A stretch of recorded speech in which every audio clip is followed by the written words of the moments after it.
The OPCW and the UN.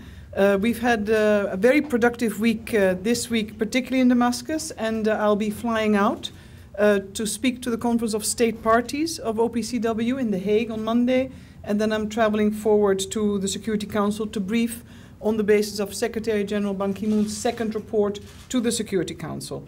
I've had very constructive meetings with the Syrian government at most senior level, Foreign Minister Walid Muallam and Dr. Faisal Mekdad and his team.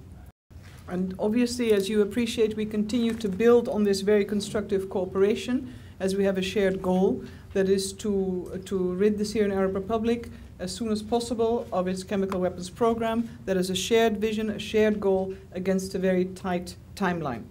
Obviously, we've also, as you recall, as a joint mission, we are fully functioning in a way from day one, but we have added staff. We are deploying teams to Latakia. We have additional staff in Damascus as the needs of the mission in its support to the Syrian Arab Republic as it is required. From the day we started as a joint mission, we've been able to verify and inspect the functional destruction of chemical weapons facilities, certain types of chemical, sort of the scuds, the warheads, all that requires to run a chemical weapons program. We've also witnessed the submission, of course, of the Syrian Arab Republic to the OPCW of its of the destruction of Phase 3, the most dangerous chemical agents, and we're in full preparation to meet the critical deadline of 31st of December and 5th of February, by which all most dangerous chemical agents need to have been taken from the sites, moved to Latakia for onward transportation and destruction. Exactly. So these are important preparations. That requires a lot of staff time. It also requires support by the international community, both in terms of packaging material, other logistics need, special equipment needed to get the job done. Because in a way, the work of the joint mission in its support to the Syrian Arab Republic, to the government, is twofold. One is continuous verification and inspection of ongoing instruction of sites and physical facilities.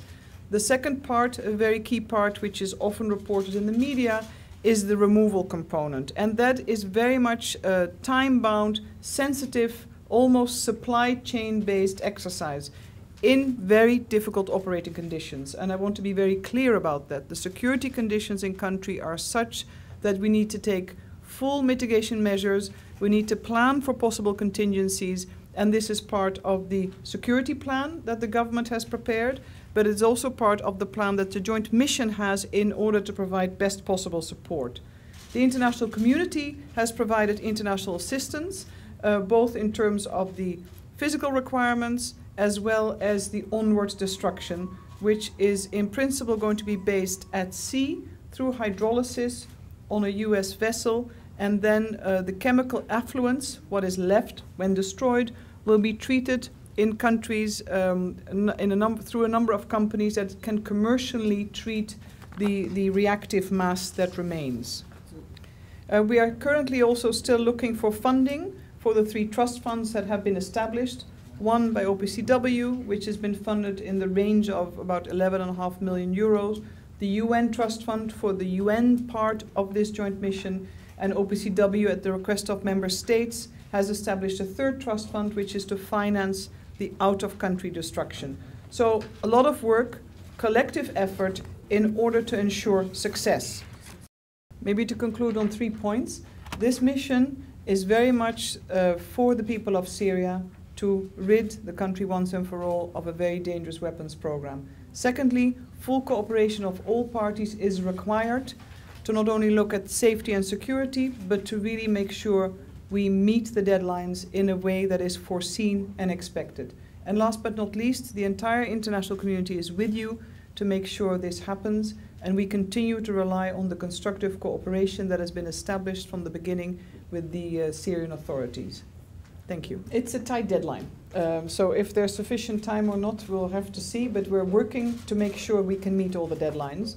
If there is a delay, either due to an obstacle unforeseen, a very simple example, you can have a delay in the packaging material arriving or the distribution. if there's a difficulty because of the closure of the Damascus-Homs road, which of course first and foremost is impacting the civilian population, but it's also delaying our work. These are all variables. We have to plan for success. We need to always look at fallback scenarios, if ever, but this is always the plan by the Syrian Arab Republic. It's the government plan, and the government needs to meet the deadline. We need to make sure as joint mission, UN OPCW and OPCW-UN, because we are the same in this one, that we have done everything possible in the support and the advice that the Syrian authorities need. And then, you know, it's a collective effort at the end of the day, but it's the Syrian responsibility.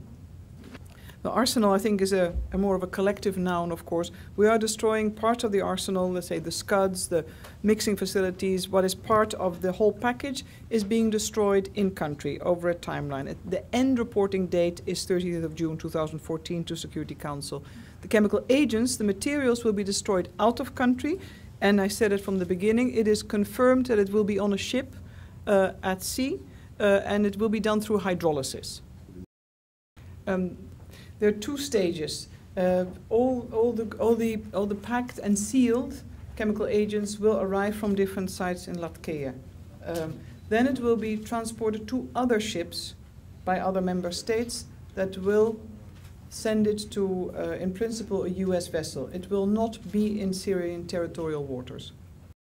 We have indeed always two messages. One of them is the mission is for the people of Syria, all of the citizens of Syria. Secondly, I've met in Istanbul with senior representatives of the opposition, and some of them, as you know, have welcomed the American-Russian Framework Agreement, and they have appreciated this is in support of the peace and security context in Syria, in a very challenging environment. There are also parties that will not recognize this agreement, and we all have to work and live in this environment.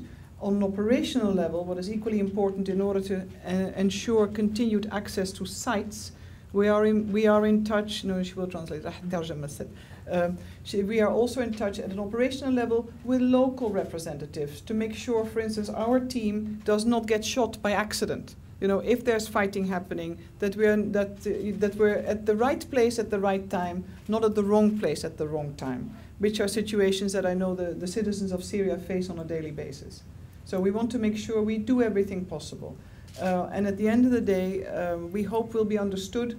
We are United Nations OPCW. We serve all of the people. The UN, very much in its charter, is we the people, and that is the mission.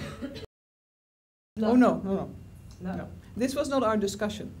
The Security Council resolution is very clear on if parties, state parties or others, have information on the existence or possession of chemical weapons, in this case also by non-state parties, the Security Council needs to be informed. I advise you to read Security Council Resolution 2118 again. There's very clear language on that. We did not discuss that. It is not our mission. We work on the implementation, support to the implementation of the Syrian Declaration on its chemical weapons program to OPCW. Our mission is to implement the elimination of the declared possession. أشكركم. إلى اللقاء إن شاء الله.